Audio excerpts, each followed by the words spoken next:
quelqu'un parmi vous est-il dans la souffrance, qu'il prie. C'est clair comme de l'eau de roche. Ici, il est dit, je parle d'ici, prenons le contexte. Quelqu'un parmi vous souffre. Dans d'autres versions, on dirait autre chose. Mais j'aimerais qu'on pointe du doigt ce passage-là, ou cette épître que Jacques a écrit, plus particulièrement à des Hébreux. Et il dit, si quelqu'un parmi vous est malade, du moins, quelqu'un parmi vous est-il malade, est-il en souffrance, excusez-moi, qu'il prie. Les souffrances peuvent être représentées d'une manière ou d'une autre. Ici, il est dit, si nous sommes en souffrance, nous devons prier. Je vais répéter cette phrase. Parce que lorsque vous êtes en souffrance, vous allez raconter vos problèmes aux voisins. C'est pas ce que le Seigneur dit ici.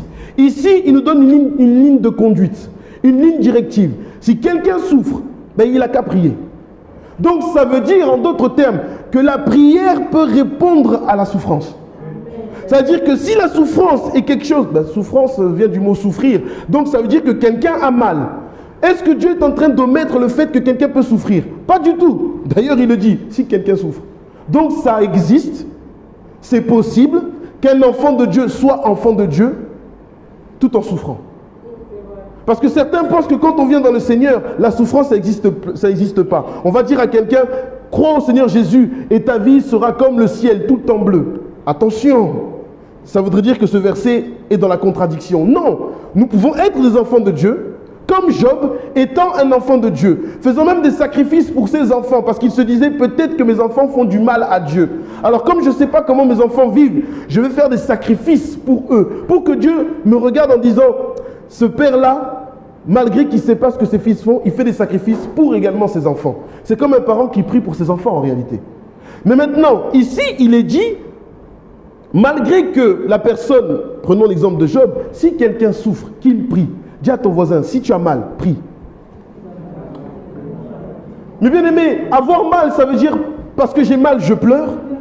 Pleurer, ce n'est pas interdit.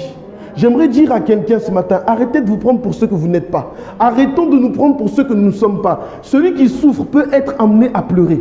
Et j'ai entendu des personnes dire, un homme ne pleure pas. Ah bon? Il ne faut pas rentrer dans cette discussion-là.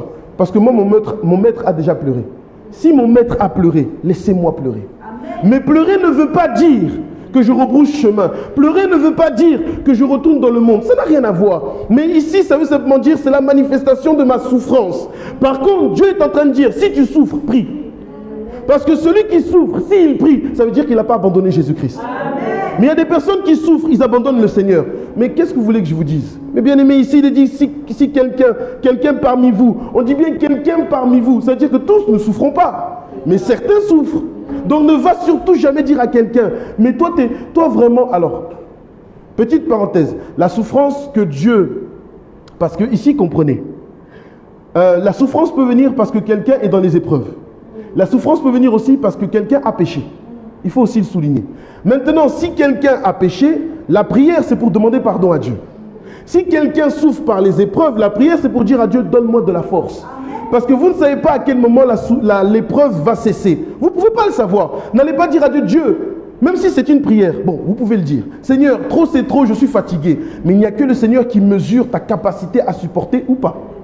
Donc tu peux le dire dans ta prière, parce qu'il est dit si tu souffres, prie. Mais attention, celui qui va mettre un terme à cette épreuve, c'est notre Seigneur Jésus-Christ. Alléluia. Donc regarde ton voisin, dis-lui, prier c'est bien quand on souffre. Ouais, dis-lui. D'ailleurs, dans ce passage, il est dit, celui qui souffre, mais qu'il prie. Donc, ça veut dire que la prière répondant à cette souffrance, donc il n'y a que la prière qui peut mettre un terme à la souffrance. C'est ça que veut dire ce verset.